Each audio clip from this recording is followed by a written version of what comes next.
God, the creator of all things. Among his proof is the creation of the heavens and earth, and the creatures he spreads in them.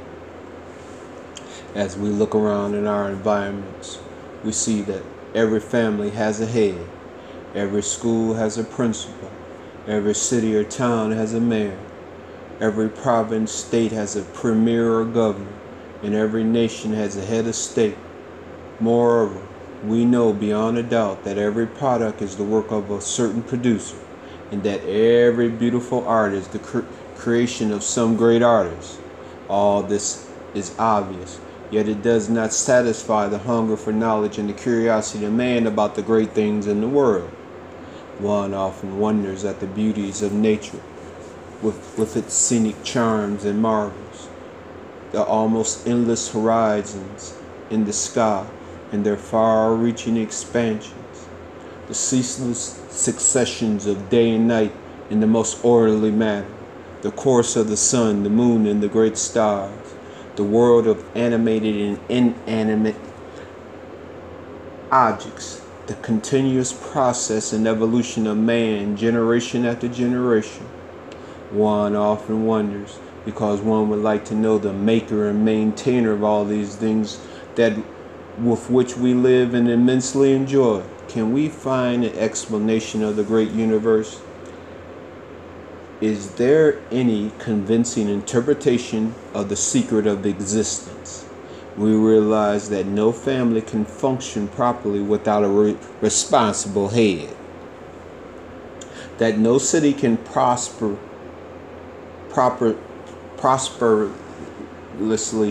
exist without sound administration, and that no state can survive without a chief of some kind.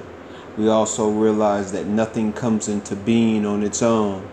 Moreover, we observe that the universe exists and functions in the most orderly manner, and that it has survived for hundreds of thousands of years. Can we then say that it has survived all this accidentally and haphazardly?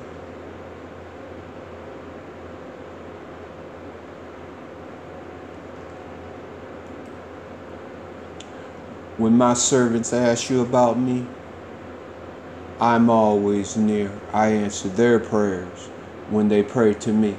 The people shall respond to me and believe in me in order to be guided.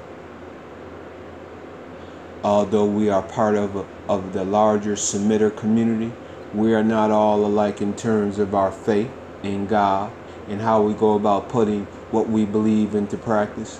The disagreement of the difference we might have in understanding certain matters should not distract us from the path of worshiping God alone. When the disagreements happen, we should try to listen to each other rather than fight. We should also know when it's time to say peace. When the discussions are exhausted, we should remember not to fall into Satan's trap of wronging our souls. We all know that unfair accusation and suspicion towards other Semites are gross sins. 49:12. None of us wants our souls subject to such sins to satisfy our egos. Ultimately, everyone is responsible to God for his or her own neck. Furthermore, unless God has mercy on us and protect us, there is no guarantee that we may not be following our own opinions or the opinions of the scholars, thus falling to the very idol worship we despise in others without perceiving. Idol worship. We learn from the Quran that idol worship is an unforgivable sin if it is maintained until death. Surah 4:48. Idol worship is a gross injustice to the Almighty. 31:13. We also learn that idol worship is not limited only to the worship of idols or statues. It may come in different forms, and it can be very stubborn. So, there are many examples in the Quran. We could easily idolize money, business, family, children, or any other loved one. Our egos may become an idol. If we give priority to anything over God, we feel that anything or anybody beside God can benefit or harm us, we fall into idol worship. So idol worship is not something to be taken lightly. 30:31. It is a very serious offense. It is one of the ways Satan derails us from the straight path of God. There is no doubt that there will be people who fall into idol worship one way or another, through idolization of messengers and saintly people, through idolizations of their opinion, or through worshiping their ego. The community has to deal with them if God exposes their case. However, we have to be very careful not jumping to conclusion, calling names, or making generalized and all-inclusive statement to put others down. Often people are sincere and may take corrective actions when reminded amicably of their wrong. God tells us to remind each other. Perhaps the reminder will benefit. He is the one who sent his messenger with the guidance and the religion of truth. He is the one who sent his messenger with the guidance and the religion of truth to make it prevail over all religions. God suffices as witness. God is the light of the heavens and earth. God is the one. God is the light of the heavens and earth. The allegory of his light is that of a concave mirror behind a lamp that is placed inside a glass container. The glass container is like a bright pearl-like star. The fuel thereof is supplied from a blessed oil, producing truth that is neither eastern nor western. It is oil almost self-radiating, needs no fire to ignite it. Light upon light, God guides to his light whomever he wills to be guided. God thus cites the parable for the people. God is fully aware of all things. The thunder praises God. My birth seal as messenger. The thunder praises the glory of God. 13:13. Lightning is the most underrated weather hazard. It makes every single thunderstorm a potential killer, whether the storm produces one single bolt or 10 bolts. In the United States, lightning routinely kills more people each year than tornadoes and hurricanes combined. Tornadoes, hail, and wind gusts get the most attention, but only lightning can strike outside the storm itself. Lightning is the first thunderstorm hazard to arrive and the last to leave. The thunder praises his glory, and so do the angels out of reverence for him. He sends the lightning bolts which strikes in accordance with his will, yet they argue about God, though his power is awesome. Another example, 2:12, 2:19. My birth date, 9/12. Another example, a rainstorm from the sky in which there is darkness, thunder and lightning. They put their fingers in their ears to evade death. God is fully aware of the disbelievers. The lightning almost snatches away their eyesight. When it lights for them, they move away. When it turns dark, they stand still. If God wills, he can take away their hearing and their eyesight. God is omnipotent. A bolt of lightning can force an enormous amount of electricity through our body. 120 volts of electric shock in our home can cause a severe injury. Compare that to 15 million volts from a lightning bolt. Lightning is one of the most capricious and unpredictable characteristics of a thunderstorm. Because of this, no one can guarantee an absolute protection from lightning. Who more evil than that can make Satan turn around in evil for his hatred towards God? Who more sinister and wicked and low down and treasonous than one who called God a lie? Who? God, the creator of everything.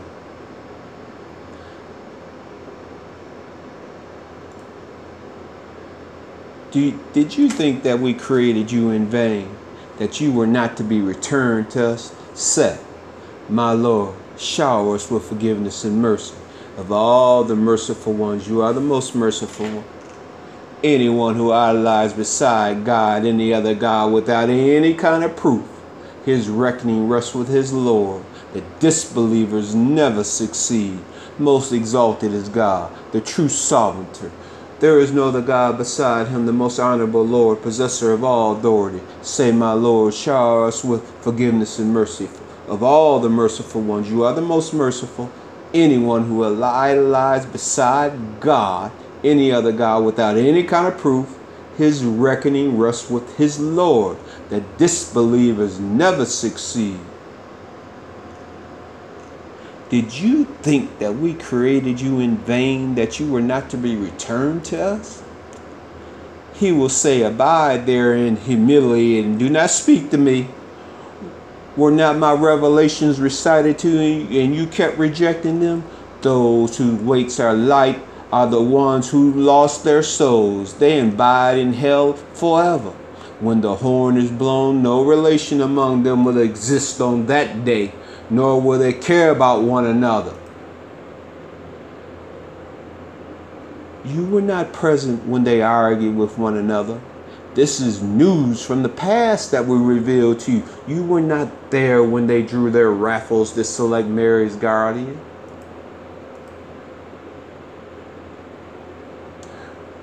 The description of Jesus in the Talmud.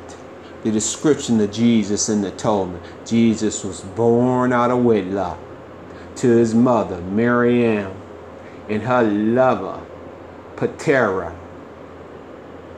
She is said to have been the descendant of princes and rulers, and to have played the harlot with the carpenter. Jesus spent time in Egypt. It's the Jewish book, from where he learned magic.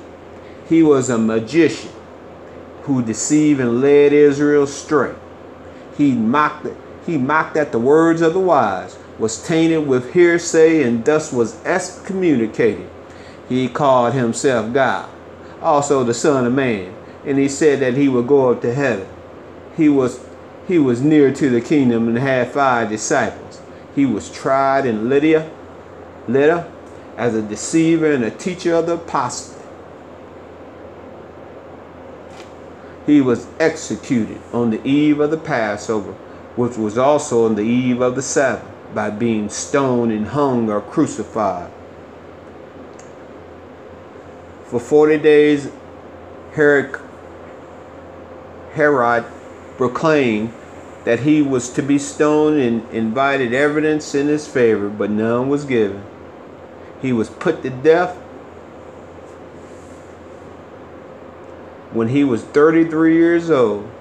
He was punished in Guyana by the means of boiling filth, finally under the name Balaam. He is one of those excluded from the world to come. In addition to these horribly erroneous and blasphemous statements said of Jesus in the Jewish book, there is yet to be more found in the Jewish scholarly studies in the strange parody of Jesus, life of Jesus. There are similar with what is said in the traditional Jewish references. The only difference being that the commentary is less restrained and more elaborate. This was just a sample of what is said of Jesus. One of the great miracles.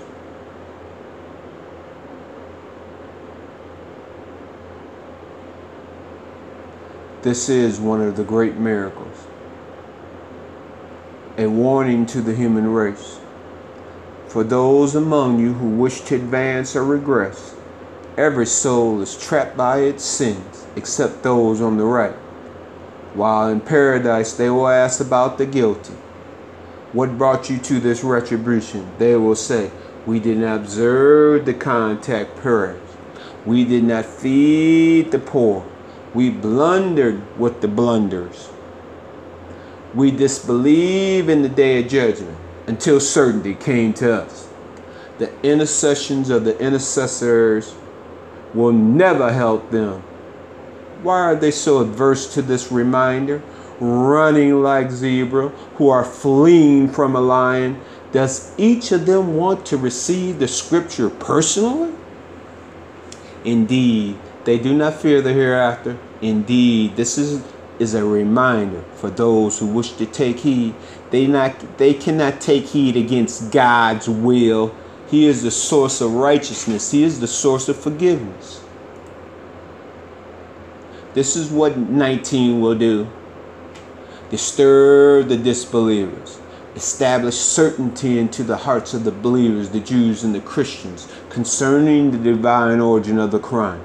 Strengthen the faith of the faithful. Remove all doubt from the hearts of the believers and the Jews and the Christians.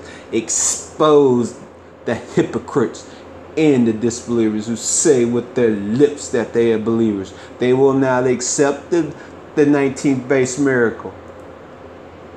Idol worshippers deny their idolatry. On the day when we summon them all, we will ask the idol worshippers, where are the idols you set up?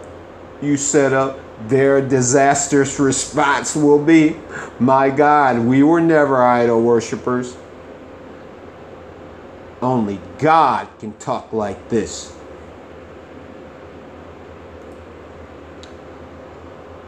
Mary, mentioned in the scriptures, Mary. She isolated herself from her family into an eastern location, while a barrier separated her from them. We sent to her our spirit. We went to her in the form of a human being. She said, I seek refuge in the most gracious that you may be righteous. He said, I am a messenger of your Lord to grant you a pure son. She said, how can I have a son when no man has touched me? I have never been unchaste. He said, thus said your Lord, it is easy for me. We will render him a sign for the people and a mercy from us. This is a predestined matter.